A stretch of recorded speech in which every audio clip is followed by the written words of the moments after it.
Turning point in Bihar, the BJP is now clearly the senior partner in alliance with the JDU. The expansion of Bihar Council of Ministers, 7 new members, all from the Bharatiya Janata Party, has have been inducted is the clearest public statement that the party wants to rewrite its terms of engagement with its partner Janata Dal United or the JDU. The BJP now has 21 of 36 cabinet positions, while the JDU has 13, including Chief Minister Nitish Kumar. The Hindustani Awam Morcha secular has one minister, while the remaining post is an independent. With the assembly elections only a few months away, the BJP has made it clear to the JDU that it will now act as a senior partner to the alliance. The expansion was after Mr. Kumar's meeting with the BJP President JP Nadda and just ahead of the visit of Prime Minister Narendra Modi to the state, making an early beginning of an election campaign in his characteristic style. The assembly election in 2020 was a turning point. The JDU contested 115 seats but won only 43, while the BJP won 74 out of 110 seats it contested. The partners flipped their positions within the alliance, with BJP emerging as the senior partner after playing supportive role to Mr. Kumar for nearly 4 decades. The BJP conceded the chief minister's post to Mr. Kumar in order to avoid any potential blowback from the extremely backward classes which continue to support Mr. Kumar. At 73, Mr. Kumar is younger to both Prime Minister Narendra Modi, who is 74, and Rashtriya Janata Dal United's Lalu Prasad Yadav, who is 76. The JDU Supremo, however, is at a vulnerable moment in his career after having been the chief minister of 2 decades, hopping between RJD and BJP for partnership. The BJP is trying to capitalize on this and consolidate its dominance. The caste composition of its ministers is a clear indicator of the party's strategy to directly engage with the wider array of communities and reduce its dependence on Mr. Kumar and even further. This is in keeping with pattern that BJP has been following over the years. The party reaches out to newer electorates by making its alliances with parties first and then gradually expands its direct contacts with them. The most recent example was in Maharashtra, where the BJP replaced the Shiv Sena as the dominant party. While the Mr. Kumar may sense the danger involved in his partnership with the BJP. His options are limited. Having switched between BJP and RJD several times in the past, he only managed to delay but not avoid this moment of utter helplessness.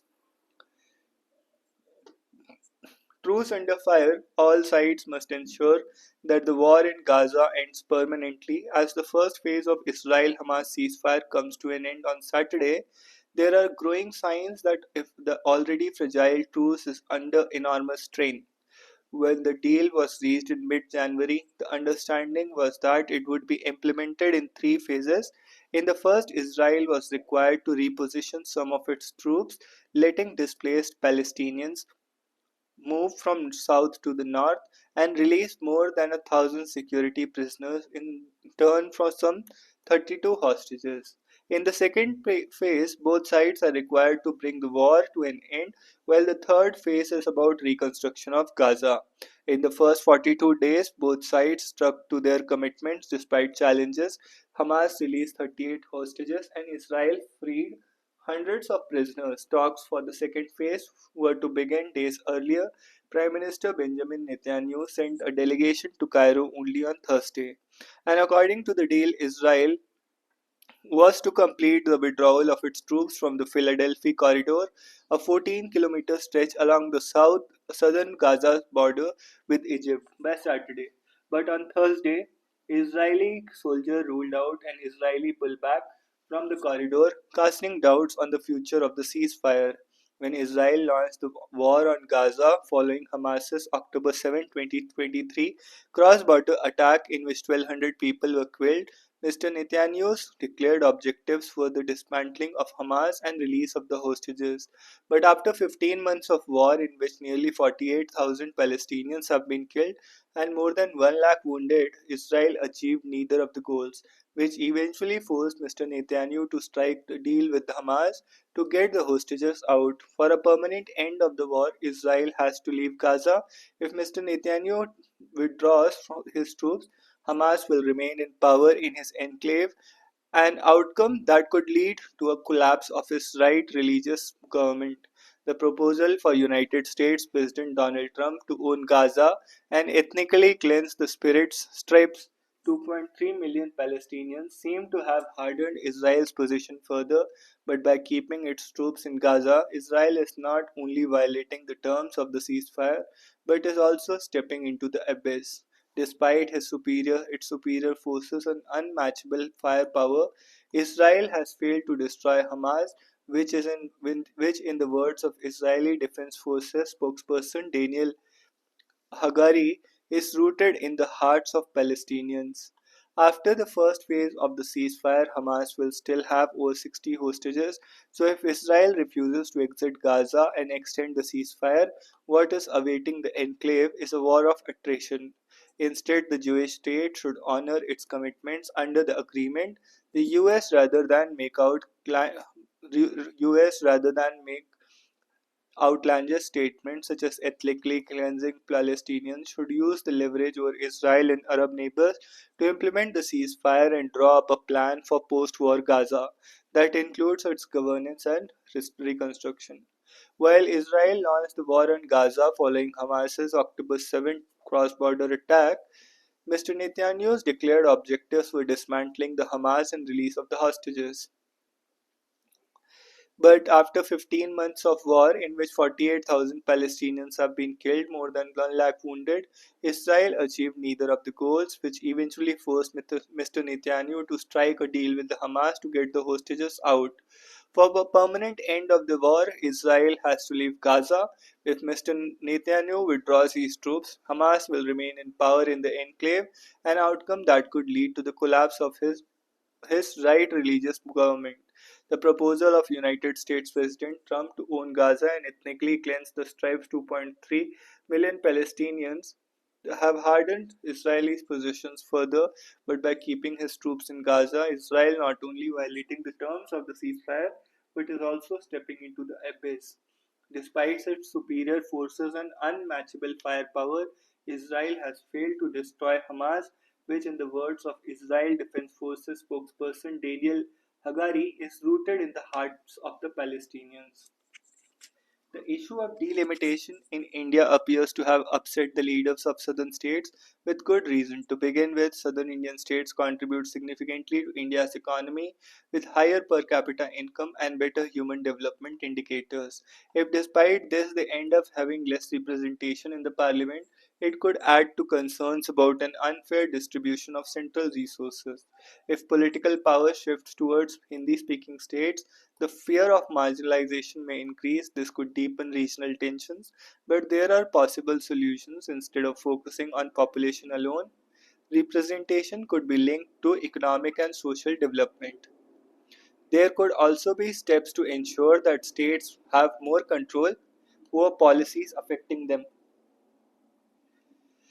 Finally, there could be an increase in Rajya Sabha seats for the southern Indian states to balance the seat losses in the Lok Sabha. The debate on the nation's languages have been revived and may appear both opportune and cynical to many, and a need of the times to others. Many Indian languages are far too older than even global tongues. India has had its share of civilizational onslaughts with many alien tongues, but was able to tackle them by assimilation or assertion to the benefit of its cultural environments. States south of the Vindhyas, zealously linguistic, resisted Sanskrit. The anti-Hindi agitations are of a recent memory. However, the compulsions of modern-day technological advances saw many states embrace English to manage their technical interface. Great civilizations have thrived upon diversity and vanished on inward-looking isolationist credos and or a false sense of superiority, be it in race, religion, language, or other. The steps that will shape India's AI ambition. In the heart of Bengaluru, software developers find themselves racing against time to outbid Chinese rivals for major AI driven projects with international clients. Despite being part of skilled workforce, deals often slip away due to capabilities Indian firms struggle to match. This is not just a single developer's dilemma, it is a glimpse into India's crossroads. Faced with a three-way race to catch up with Silicon Valley while being chased by China and Southeast Asia, India is being subject to rigorous competition. But if it wants to prevail at the forefront of the AI race, India must recognize that challenge lies not in whether business prefer a local or foreign AI platform, but whether market regulations will inadvertently stifle India's momentum. Export competitiveness hinges on the nationwide deployment of productivity enhancing technologies. Indian services and consultancies must incorporate AI technologies to maintain their lead position in the global market. But concerns remain over massive loss of routine jobs, discriminatory algorithmic decision making, and negative risk of human impersonation. In particular, deepfakes undermine trust by spreading misinformation, destabilize political process, eroding credibility rapidly. AI adoption issues such as misinformation and intermediary liability are at the forefront of AI discussions in India as digital platforms have become primary conduits for information dissemination. The general opinion among the startups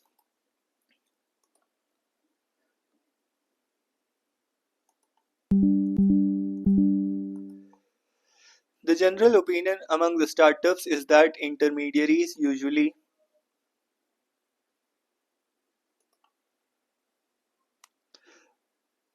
foreign tech giants often set the rules of engagement, making it challenging for local startups to compete. Tension has increased since, with the recent app developers filing a complaint against the Google before the Competition Commission of India. But putting regulatory and administrative pressure on these companies will not necessarily resolve the core problem of monopolistic business practices. Regulating AI will interfere with technological adaptation, which will have undesirable consequences on India's relative competitiveness. India has already localized a significant portion of AI value chain, and additional AI-related compliance costs may hamper India's ability to outpace commercial rivals such as China and the United States, which have decided to leave AI unregulated. India's position as the world's IT powerhouse gives it a unique advantage in the AI era. Attempts to govern and regulate AI occur as industrialized nations compete for an industrial out leadership. The European Union opted for strict regulation to address risk and societal impacts. In contrast, the US maintains a more hands-off stance, prioritizing innovation. India finds itself in a delicate balancing act between these two paths, but the sooner misconceptions about quickly outdated market rules addressing a limited set of hypothetical risks are set aside, the better India can focus on outspacing commercial rivals such as China and the US. There are very good reasons why the EU has chosen to legislate through binding laws, mainly due to structural deficiencies.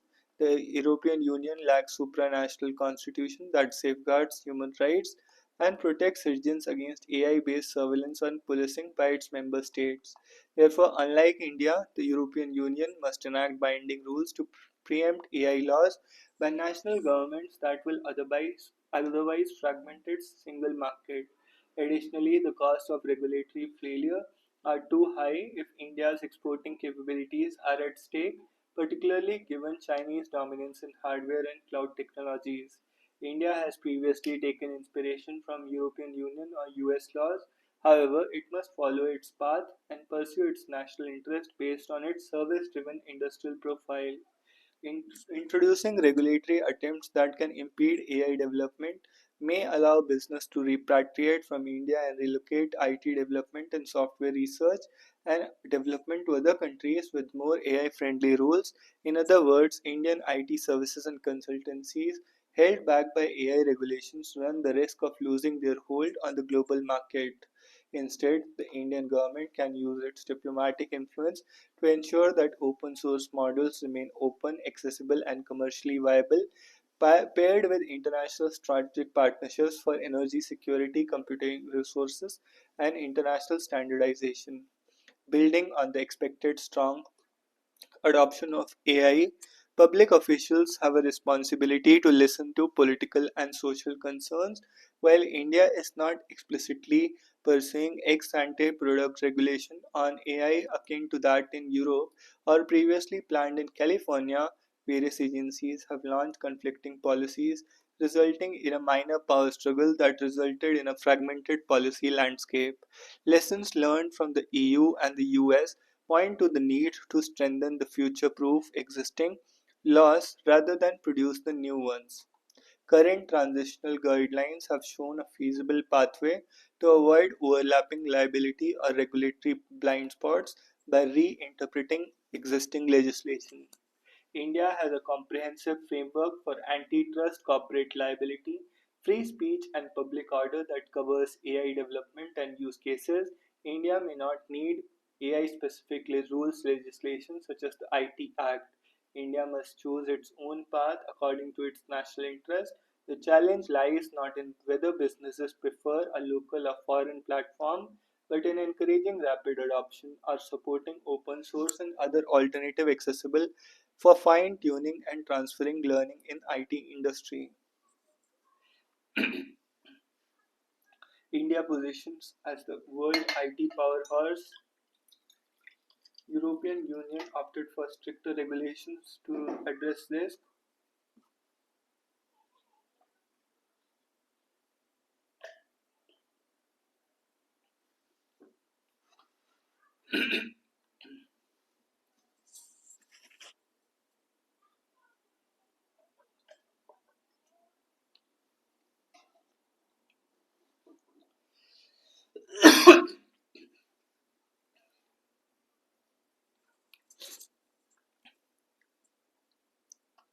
The necessity of mainstreaming wetland conservation, the suo motu public interest litigation by the Meghalaya High Court very recently to monitor the conservation of wetlands in the state brings focus on this important ecosystem. Since 1971, February 2 is observed every year as the World Wetland Day to mark the adoption of the Ramsar Convention, an international treaty for the conservation of wetlands which was signed in the Iranian city of Ramsar. The theme this year was protecting wetlands for our common future. It is a theme that has appropriately positioned wetlands in the sustainable development perspective, as espoused in the Brundtland Report Our Common Future and published by the UN World Commission on Environment and Development in 1987. Wetlands, one of the most biologically productive ecosystems, provide multiple benefits. Globally, wetlands cover an area of 12.1 million square kilometer or around 6% of the Earth's surface,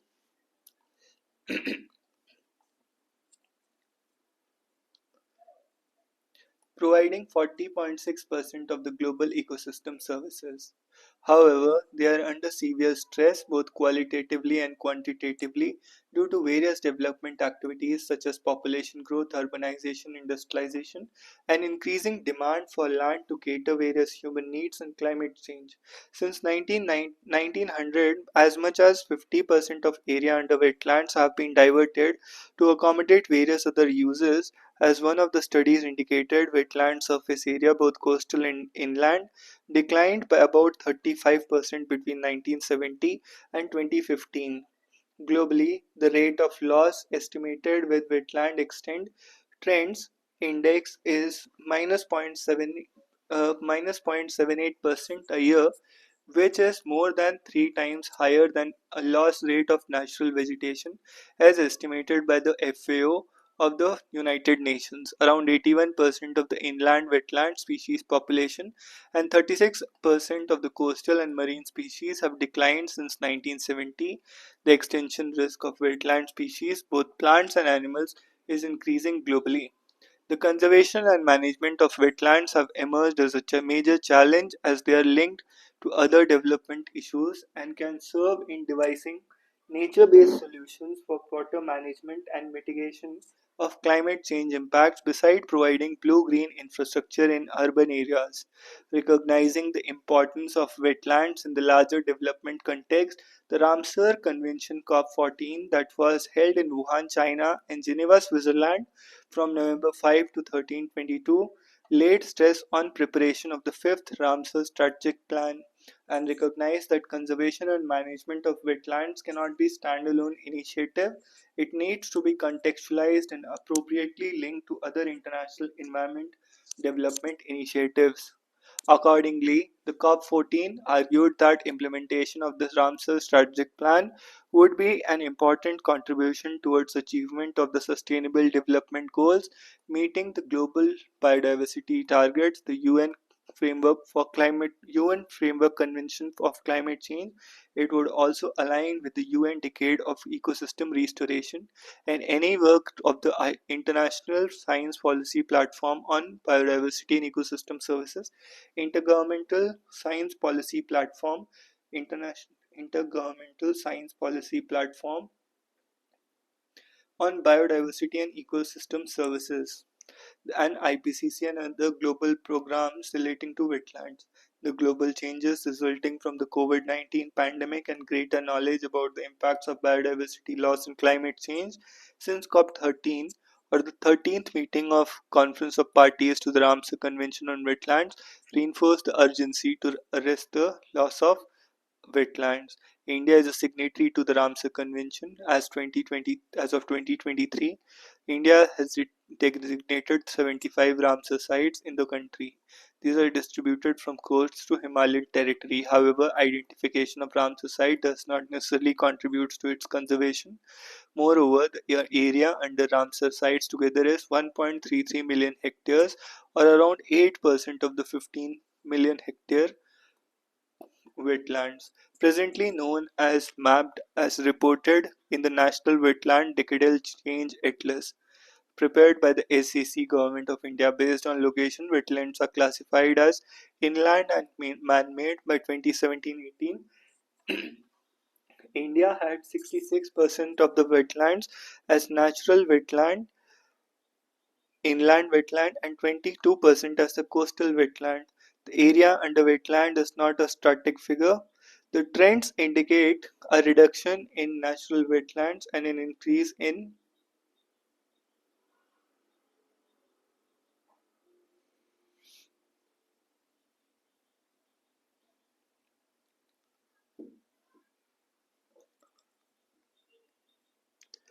man-made wetlands across the country. According to an estimate by the Wetland International South Asia, nearly 30% of natural wetlands in India have been lost in the last 4 decades due to urbanization, infrastructure building, agricultural expansion, and pollution. The loss is more in urban areas, especially around major urban centers. It is reported that from 1970 to 2014, Mumbai lost 71% of its wetland. Another study has shown that wetlands in the East Kolkata have shrunk by 36% in 30 years from 91 to 21. A recent WWF study has indicated Chennai has lost 85% of its wetland. There have been several studies indicating the loss of ecosystem services due to the degradation of the wetlands around the world. One such study of Cali City in Colombia has brought out that estimated loss of total ecosystem services due to loss of urban wetlands is 76,000 a hectare in a year. In a peri-urban area, the loss is estimated at 30,000 hectare a year. At present, most wetland management initiatives address the ecological and environmental aspects of the wetland ecosystem. The studies are also limited to some of the major wetlands. At the global level, apart from wetland diversity, there is a stress on wetland distribution and characterization of wetland and human impacts. Given the varied ecosystem services and values that offer to society, wetlands form an integral part of ecological, economic, and social security. It is important to recognize this larger dimension and investigate the physical, social, and economic factors, including alterations in land use within the catchment area, the drivers which have led to modifications in wetland surroundings, and the ex-situ pressure contributing to wetland degradation and governance structure. Wetlands act as source as well as sink of carbon. Therefore, their role in climate change mitigation has to be carefully evaluated and monitored, something which is hardly attempted now. More effective and comprehensive management strategies are required in response to escalating stress from various climate and anthropogenic factors.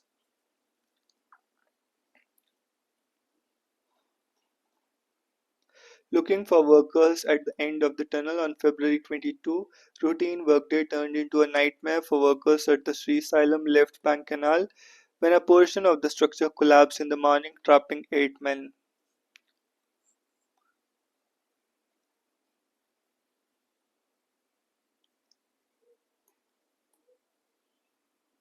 Formation of fresh cavities in the roof of the tunnel could have led to increase in seepage, leading to collapse of the reinforced cement concrete slabs used as revetment. Work agency took all precautions before resuming work.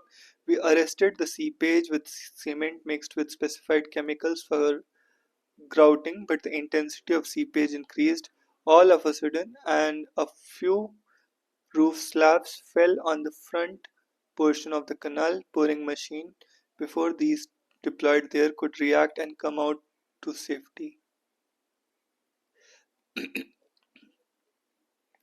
Pune rape case held after 3 days sent to police custody. Next round of talks between union government and farmers on March 19. Supreme Court sets aside dismissal of two women judicial officers.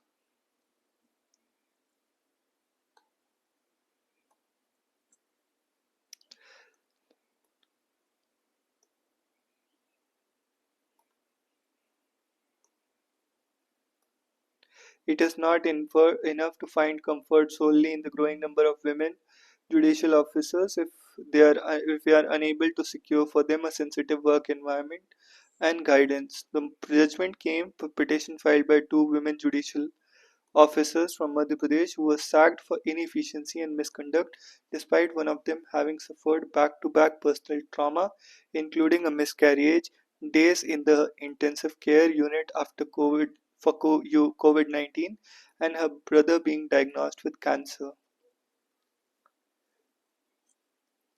We need to add 35 to 40 fighter jets every year. Private sector can play a bigger role. The Indian Air Force needs to add 35 to 40 fighter jets every year to fill the gaps in numbers. He added that HAL has promised to produce 24 Tejas Mark 1A jets next year. While pitching for self-reliance, he said the promised production rate wasn't enough and there was a need to look for options to fill the void. In this regard, IAF chief called for a greater involvement of private sector. In related remarks acknowledging that the current defense acquisition processes were too lengthy, Secretary of Research and Development of Chairman DRDO said every another event that by the end of the year there could be a new faster acquisition cycle in place. Defense Minister has declared 25 as the year of reforms in the Ministry of Defense, and the most important reform would be to speed up the acquisition cycle. Defense Secretary is the one who is handling this, and I'm sure by the year end we will have a much faster acquisition cycle. Air Chief Marshal Singh, while speaking at Chanakya Dialogue Conclave, said we need to add two squadrons per year, which means we need 35 to 40 planes per year. Capacity cannot come overnight. HAL has promised to produce 24 Tejas Mark 1A jets next year. I'm happy with that. The target is not impossible. We can get 12 to 18 jets per year from private participation. I can take a vow I will not buy anything from outside. But we are badly off in terms of numbers. The promised numbers are slow and there will be a need to look for something to fill these voids. Manipur gives more time to surrender for looted arms. Recognition of universities will be revoked if they flout discrimination rules. Interest on provident fund deposits to be retained at 8.25%.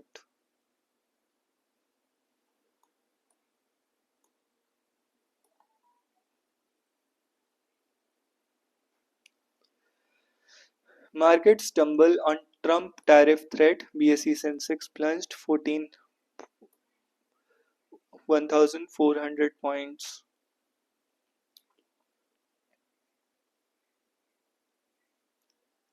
Starmer to host Ukraine summit tomorrow. Erdogan says PKK leaders call to disband a historic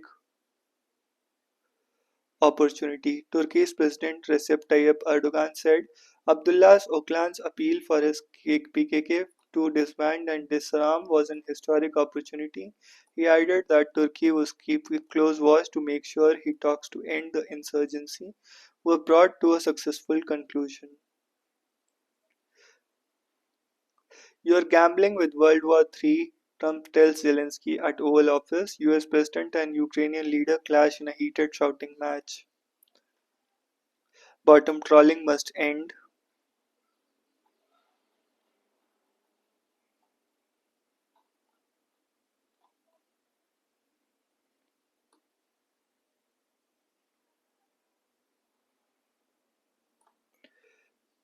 22 missing after avalanche hits. Efforts to rescue BRO project workers trapped under ice affected by continuous snowfall. Among the 55 civilian workers at the site, 10 have been rescued, says Army. GDP grows 6.2% on rising government consumer spending. The chart shows the annual GDP growth rate of GDP at constant market prices. Real GDP has grown by 9.2% in 23-24, highest in previous 12 years, except for 21-22. India's real GDP, gross real GDP grew at 6.2% October to December, a third quarter of the fiscal year, picking up pace from 5.6% growth recorded in the previous quarter.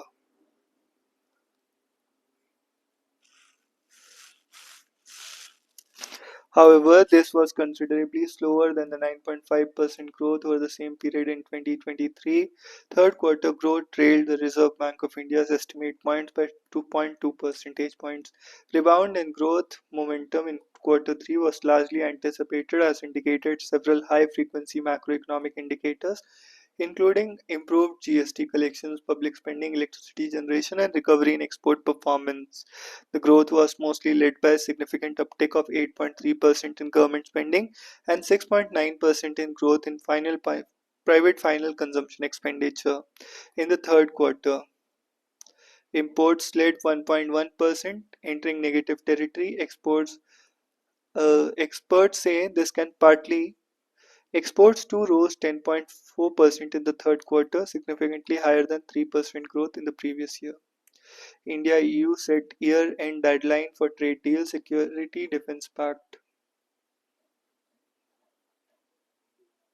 Sufi music our shared heritage, Modi won't rest till our poll promises are met, CM.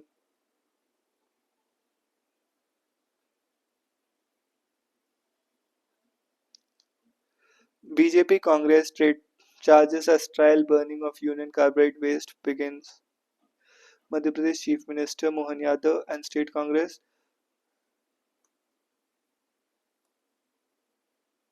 began at the facility.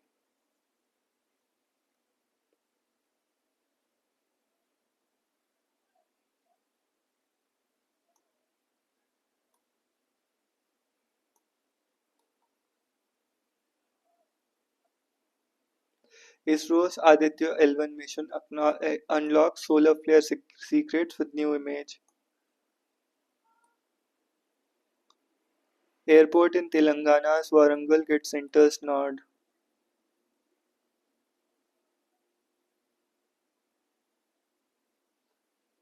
So that's all in this one. See you in the next.